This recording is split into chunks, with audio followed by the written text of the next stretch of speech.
Today on The Divide, confusion over just how aggressively Seattle will prosecute criminals who pretend to be activists. We are focused on really those that are actually doing property damage, those that are committing assaults. Also, as some counties move ahead to phase 2, the hospitality sector hopes Governor Inslee will push the reopening a step further. If we're going to save Main Street, the true goal is 50% and more stable metrics.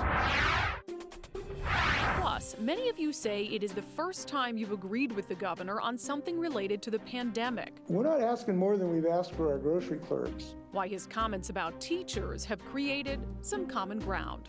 That and more as we attempt to bridge the divide.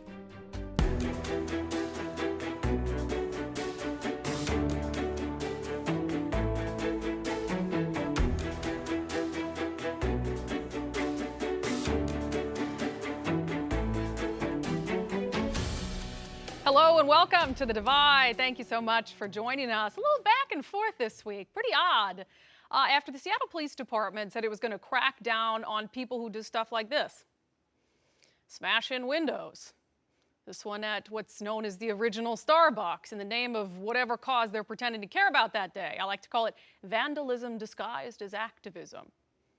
I have been in conversations with City Attorney's Office, Pete Holmes, and he will be prosecuting those cases from now on. He has actually allowed us to have support of his staff to assist us in reviewing those cases as they occur, so we can make sure that they're prosecuted to the fullest extent. So people react to that, they're like, whoo-hoo, like that has to be a new policy, that you'd prosecute people who break the law. There's a lot of excitement over this. You know, Seattle's finally going to do something about this. But then things got a little strange. Not long after Interim Seattle Police Chief Adrian Diaz there made that pronouncement, giving all of us the impression that there was a mutual agreement to prosecute these cases more aggressively, Seattle City Attorney Pete Holmes told KUOW in an interview, quote, "The press conference itself was a bit of a surprise to me, actually a complete surprise. I don't know of any good prosecutor who would promise in advance to prosecute a case that has not yet reached his or her office." So what's exactly going on here? I spoke to Interim Chief Diaz about the confusion with the city attorney and also about efforts to address other more serious public safety priorities. The city attorney comes out and basically says, I don't know what he was talking about. So what does the public make of that? Yeah, I think one of the statements that the city attorney mentioned was that he was not going to prosecute peaceful protesters. And we have changed all of our tactics. We are focused on really those that are actually doing property damage, those that are committing assaults. And so, you know, we have only been making very strategic arrests in everything that we're doing. And I think it was very noticed even on January 20th when we had some of that property damage that was done in the city, that we only made 3 arrests, but actually the charge for one of them being a misdemeanor, Pete Holmes actually charged in that case. And so, you know, I think we're on alignment. Like, we are going to put forward the cases when it comes to property damage and assaults and all sorts of other crimes that are occurring during this direct action. But we're actually not asking them to charge peaceful protesters. Yeah, and that's when I hear Pete Holmes say, we're not charging peaceful protesters, my reaction to that is, well, who's asking you to? So in his mind, is a peaceful protester or someone arrested in peaceful protest, is that like a pedestrian interference arrest or failure to comply? Like, what is he talking about there? No, I think even when you look at the events in May and in June, where you had groups of peaceful protesters, and then you had people that now, as we learn more and more in understanding the crowd dynamics, that people were embedding themselves into the crowd, that were creating, you know, throwing stuff and creating some level of violence that was occurring. Sometimes you find yourself, you know, making an arrest because you're addressing what you believe is the threat, but it could be you're addressing sometimes the peaceful protesters as well. So. Okay. So just to put this to bed, because I'm not interested, and I know you're not either, in sort of hashing out the why don't they agree on this? Why isn't their messaging right? Is it your understanding that if you bring a sound case involving criminal activity committed during a protest to the city attorney's office, that they will prosecute? Yeah, and we found that in January 20th case where we brought a misdemeanor case and he did charge. So we are focused on really making those strategic arrests against direct action because that direct action has really just it's taken a whole bunch of our resources to actually not allow us to do a variety of different other public safety issues that this city needs to be addressed, needs to get addressed.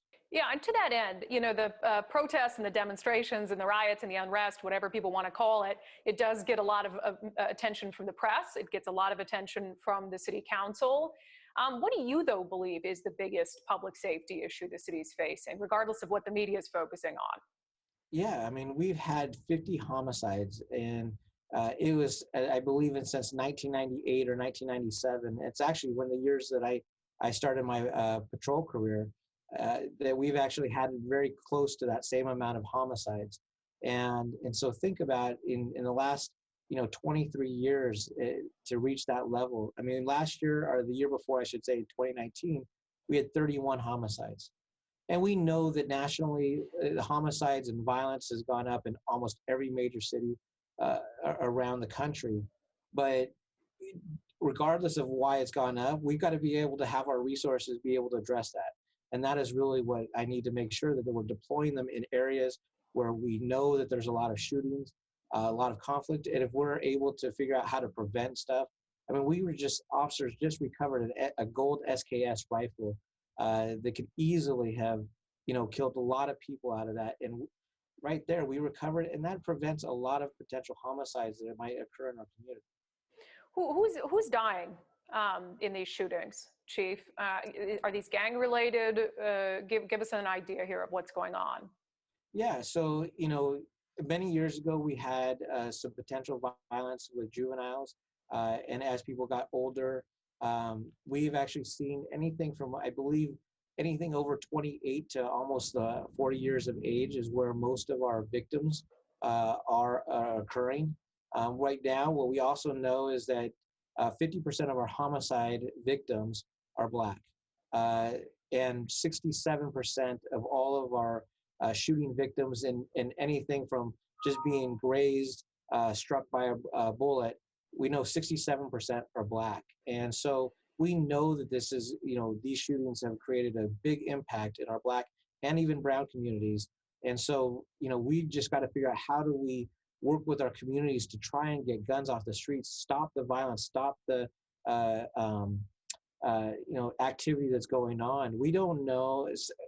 Sometimes it can be gang related, but this last year, literally all bets were off. Some of it's domestic violence, some of it's homelessness, some of it's related. We're not actually seeing nightlife or nightclubs, shootings because everything's been shut down.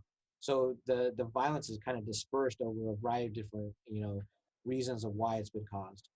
So if you've got, in many instances, young Black people being shot and killed on the streets of Seattle, surely the city council members are coming to you all the time asking what you're doing about it. Right now, my effort and my focus as the chief of police, we are at times having conversations with city council, but right now the focus for me is addressing the public safety issue.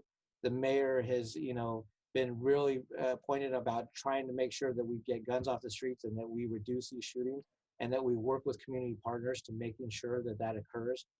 So I know what my job is to do, and that's what I'm going to be doing. Right, but in order to do that well, you need the help of city leaders. And we know that there are ongoing discussions about cutting further into your budget.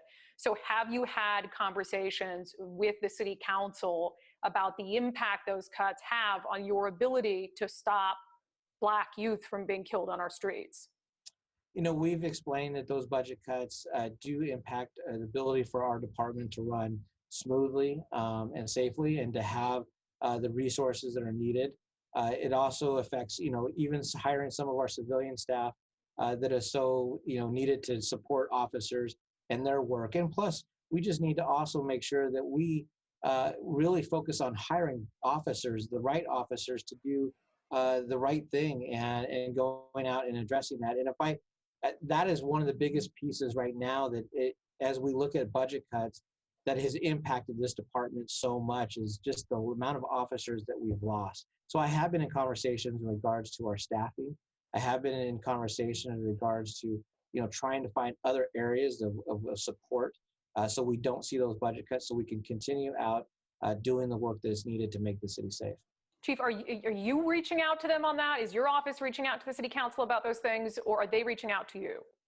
Well, we actually have a couple standing meetings with a couple of them, and so that is it's usually every 2 weeks that we meet to discuss a variety of different issues. So it's not necessarily anybody reaching out to these are standing meetings that we have.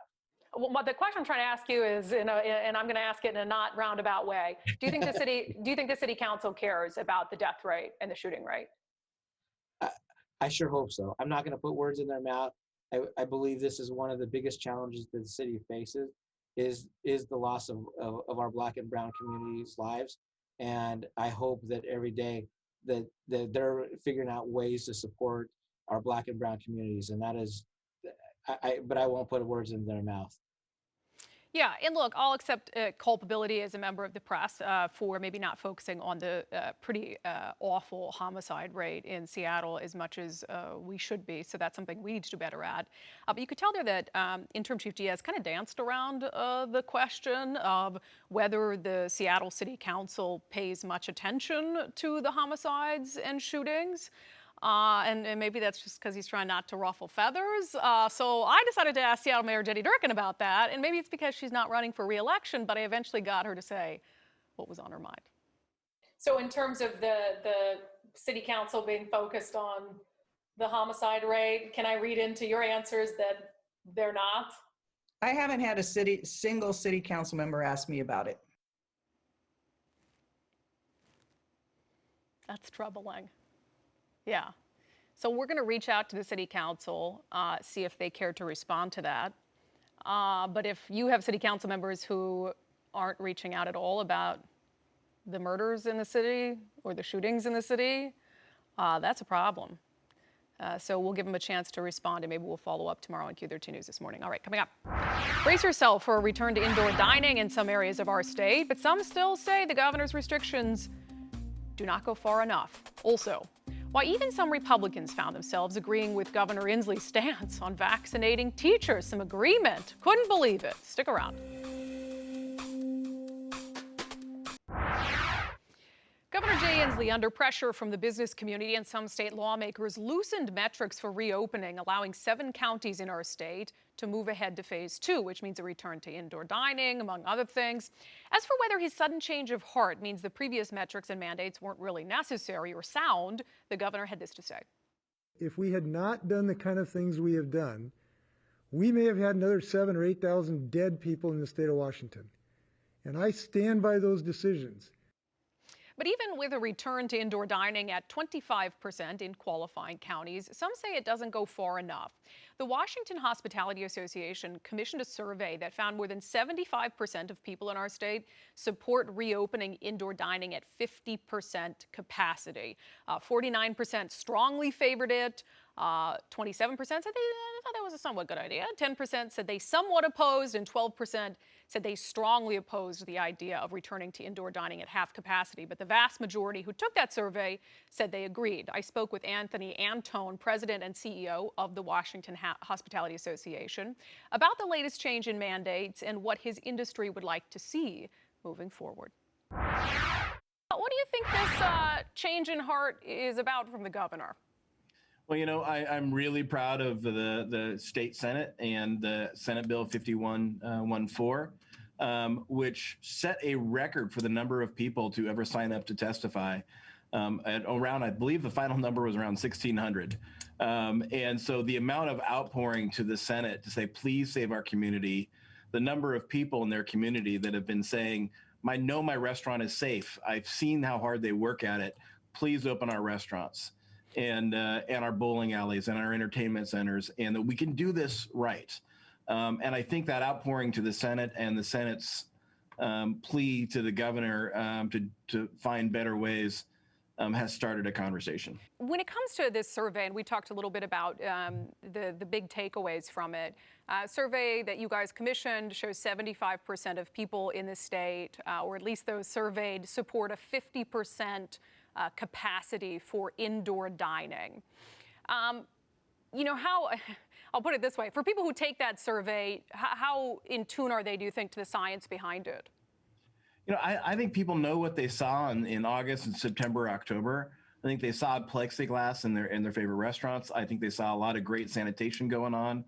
And honestly, they also saw what happens when you get locked in your home for 2 months and you don't have a safe social outlet.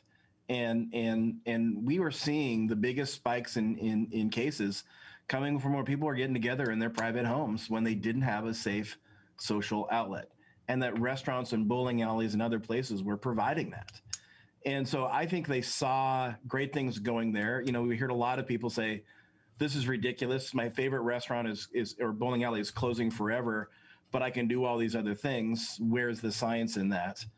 And I think they were saying, I'm really happy and honored that our industry has built that kind of public trust. Then to see the science come out in December and look at the realities of the states that were closed, the states that were open at 50%, and the states that were open at 100%, to see that bell curve. And that safest spot, the lowest number of deaths and the lowest number of cases in December occurred when you had a 50% dining, indoor dining. And that's because people had choices and businesses were able to find a way to survive. And so we're honored that the public recognizes that. 75% of the public recognizes that. And so, it's not Democrat or Republican. I mean, this is where Washington can really come together, in that the majority of Democrats, the majority of independents, the majority of Republicans all felt that way. And you say that's the sweet spot, because if you have, say, 25% capacity for indoor dining, that just increases the amount of people who are gathering in their homes in a more closed environment or a less safe environment. Yeah, I think from a safety standpoint, a lot of restaurants can't make 25% work, so they can't open. So we're not providing as many safe outlets. And so I think that's probably why we see that number just not driving the improvement that we see 50%. But there's a limit. We have to do this. This is turning the dials. We still have to wear masks. The numbers are showing us at 100% open, maybe not safe this time, and we're okay with that. And so this is where we're pleading with the governor. Let's find the right balance, because currently we don't have it. That being said, even though the governor has shown a willingness, and I think he should get some credit for this, because he's been criticized, and Lord knows we've criticized him for not being open to really bringing other people in and reassessing, the mandates he has in place. Clearly, he's got a message, be it from the Senate or elsewhere, that maybe they need to change the way that they're approaching the phased-in reopening. But phase 2 has indoor dining at 25%. You're saying for some businesses, that isn't even a model where they can reopen and make money. And you also say the data shows that that's not the safest way to reopen indoor dining. So I guess it doesn't sound like phase 2 really is even where you're going to be satisfied. I think that's right. So a couple different things.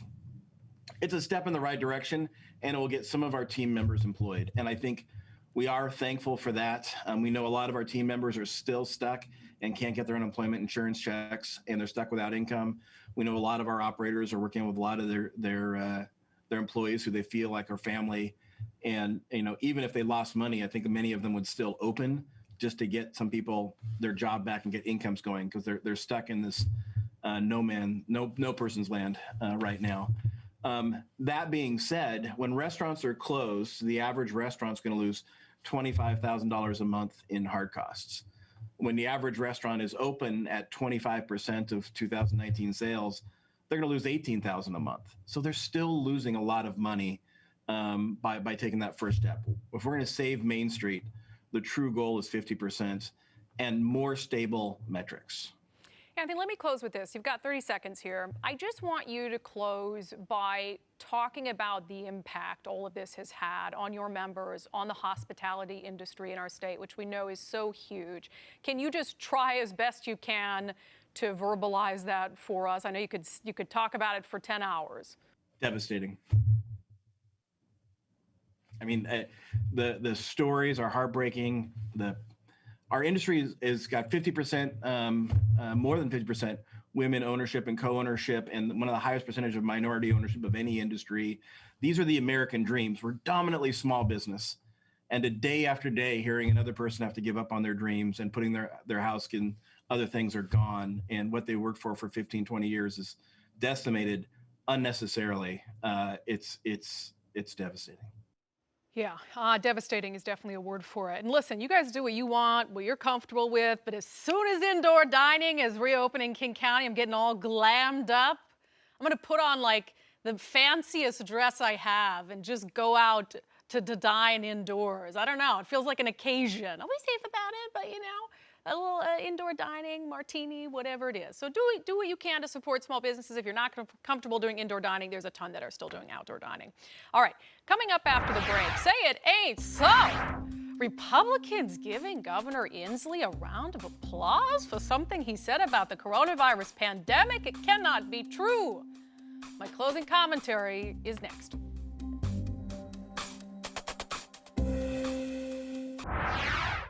Man, I thought I would never see the day. Many Republicans agreeing with Governor Inslee on something related to the coronavirus pandemic. It came after Inslee had this to say about teachers who don't feel comfortable returning to work until they get vaccinated. We're not asking more than we've asked for our grocery clerks. We've asked our grocery clerks to go on site and do their job, and as a result, we have food to eat. We're not asking any more than we ask of bus drivers who've now gone into buses and make sure that we can commute. It's not anything more than we've asked from our child care providers. And they've stepped up to the plate, or to firefighters, or to police officers. Now, I know those remarks didn't sit well with some teachers, but here's what a few of you had to say in response on social media. Jean said, "I'm clearly not an Inslee fan, but on this, I totally agree with him." Let's see, Diana, "We all are doing our part. Teachers need to do theirs." Cliff, you're so dramatic. Cliff, "I will always remember this day, kind of like my wedding day or the birth of my first child. I agree with the governor." And look, the governor is right. There are many critical workers who don't have the luxury to say they won't go back to work until they get a vaccine. I mean, can you imagine if healthcare workers or police officers or grocery store workers had stayed home this entire time, the last 10 months? Where would we be without them? We'd be lost. And that's where a lot of kids are right now. They need their teachers. They need their friends. They need to get back to a healthy routine. They need to learn in a way that online classes just cannot provide. Now, of course, returning to the classroom is not a risk-free environment, but even Governor Jay Inslee, someone who has put in place some of the strictest mandates in the entire country, said in December that it can be done safely. It is time to begin the process of getting more of our students back into the classroom, and we believe we can do this successfully. Now, despite the governor's belief that teachers should not be moved up on the list for vaccines, we do know that there are other efforts underway to get teachers vaccinated anyway. And while you might not think that's fair, while you might agree with the governor that it doesn't make sense, remember that reopening schools isn't about teachers. It's never been about the teachers. It's about the students. It's about what's doing best for their health, for their well-being. So if getting teachers vaccinated will ultimately help our kids to be happier and healthier by getting them back in the classroom, well, that seems like a worthy trade-off to me. All right, thank you so much for joining us on The Divide. As always, we welcome your feedback. You can reach me on Facebook or Twitter or thedivide@fox.com. And also, just to let you know, a little news here, you can now get episodes of The Divide, including bonus content, in podcast form. We're reacting to requests from all of you starting tomorrow at noon. Just search The Divide wherever you get your podcasts, and don't forget to subscribe to get updates. Until next week, do something to bridge the divides that are happening in your own life. I'll see you all tomorrow on Q13 News This Morning.